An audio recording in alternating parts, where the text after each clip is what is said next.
Headed to the Rila Monastery, you'll go through this neat little stuccoed town where basically nobody lives. It's so unpopulated that even the people that own houses here mostly live somewhere else and visit during the holidays or with family.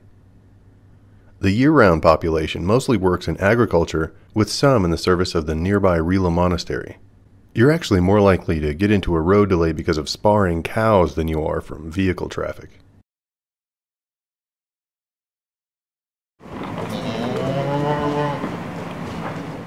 Of Bulgaria's nearly 100 monastic centers dotted around the country, the Rila Monastery is the largest and most heavily visited.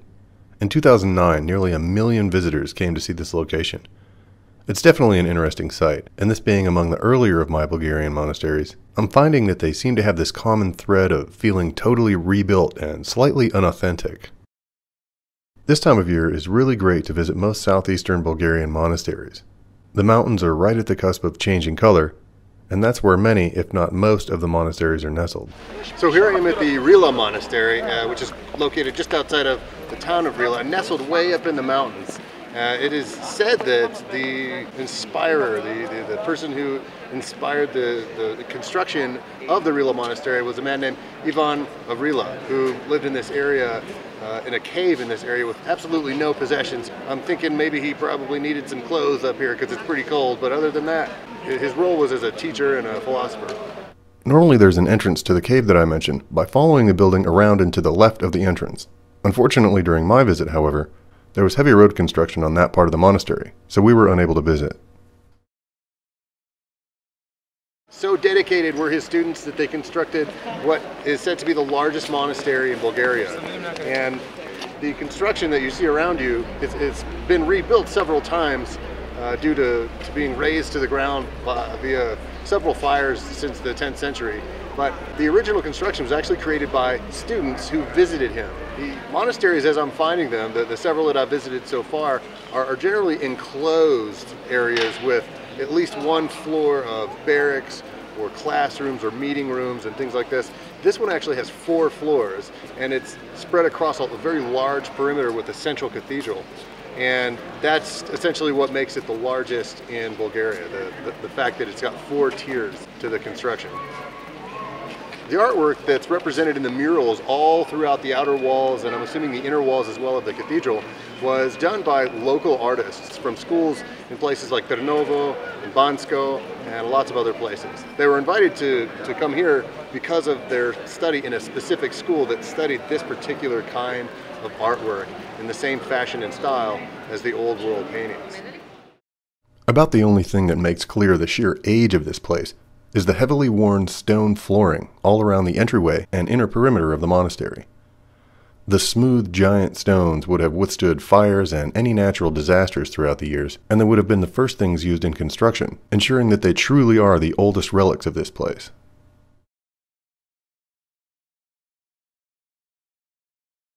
Every monastery that I've visited so far has been burned to the ground at least once and then rebuilt many years later. So each time this happens, the construction, while attempted in the preceding style, was still influenced by more recent architectural techniques, and of course, beholden to adhering to updated standards of safety and fire regulations. There's simply no way that they would have been able to match the previous style. Not that that prevented fires, of course, since the diocese can't seem to keep from burning down their religious monuments with such frequency that one might wonder if blazing monasteries might translate to hearty financial benefit to the church. I'm not sure I'll get anyone to confirm this long-standing conspiracy theory, but when considering the 3 facts that 1. There are plenty of monasteries in neighboring countries that don't have such a heated history of fires, to use the pun, 2. That the #1 biggest real estate company in the entire country, the company that owns more hectares per capita of low-wage employees in the entirety of Eastern and Southern Europe, is the Eastern Orthodox Church of Bulgaria, and 3, that this very same church has seen drastic decreases in their membership, and by association, their membership fees, as they might be called. There are definitely some questions of exceedingly coincidental benefactors of disaster restructuring monies to be accounted for. Each time a monastery burns, czars, presidents, and wealthy Bulgarian families are expected to shoulder the burden of restructuring and restoration of the religious relics. These entities take on the responsibility of something of an achievement or charitable honor to be a contributing part of the quote-unquote rebirth of an historical national monument. But was it really a charitable action? Or simply a contribution to a medieval scam that simply worked so well that it's continued for centuries? In any case, it's still a visual spectacle to visit. And located in the mountains, it's also a pretty leisurely way to escape the heat. So in the summer, this place really packs in the crowds. It's difficult to find a parking spot even now during the off-season, so I can imagine that it's better to take a tour bus from the city if you're really interested in making this trip. For reasons that will become apparent shortly, however, I actually have to strongly suggest that you do not visit this particular monastery. More on that soon. Bulgaria has an interesting history with its religious ties throughout the ages. Bulgaria has always been seen as the Eastern outsider by other countries on the continent, which stands true even today. Up until the 7th century, the population was mostly pagan, adhering to Slavic and Thracian traditions. Like many other monasteries in the region, the Rila Monastery has been something of a refuge for revolutionaries throughout the ages as well. And outside of its 2002 visit with Pope John Paul II, it's housed such names as Vasil Levski, Gotsi Delchev, and Peyo Yovarov. A free PDF at bulgariatravel.org states that the Rila Monastery is the largest monastery in Bulgaria. It was built in the 10th century and has kept and preserved Christian values for over a millennium. I would definitely agree, given the fact that the Christianity when pre-scholastic theology found the church in utter disarray, that it's kept not only the values, but also the self-aggrandized entitlement of Christianity since it was built. If that century defined religion in this region with the fall of the Carolingian Empire, and the all-out feudal separation of the Roman and Eastern Orthodoxy from the Church of England, then I can see how it also defined how they recruit their monastic heads. Like the one we see here, who's literally throwing a temper tantrum and screaming at my producer in the middle of his own place of worship. Hey, get the fucking hand off my camera, bro. Don't fucking touch my camera, dude. Да изтрие всичко, което е записал. Без да ме пита, няма да ме снима. Обясни му. Защо ще извика полицая? I'll tell him not to touch my camera. So just for discussion's sake, Rila Monastery is located inside the Rila Monastery Nature Park, a national park which, though endowed by the Orthodox Church, was designated as public land. Being a professor of journalism with more than 2 decades of filming under my belt, I made sure to find that out before filming. Why is that important? Because that makes this public land. And in Bulgaria, anyone standing on public land has no expectation to privacy. Monks who find themselves here are in public domain. So no, I actually don't require your permission to film you. The conundrum in the 10th century, by the way, came about because of petty squabbles over issues like whether or not leavened or unleavened bread should be used at the Eucharist. Conflict was said to have arisen out of theological disputes of the remotest and most minute differences in interpretive disputes on everything from scripture to original sin, purgatory, and the nature of hell.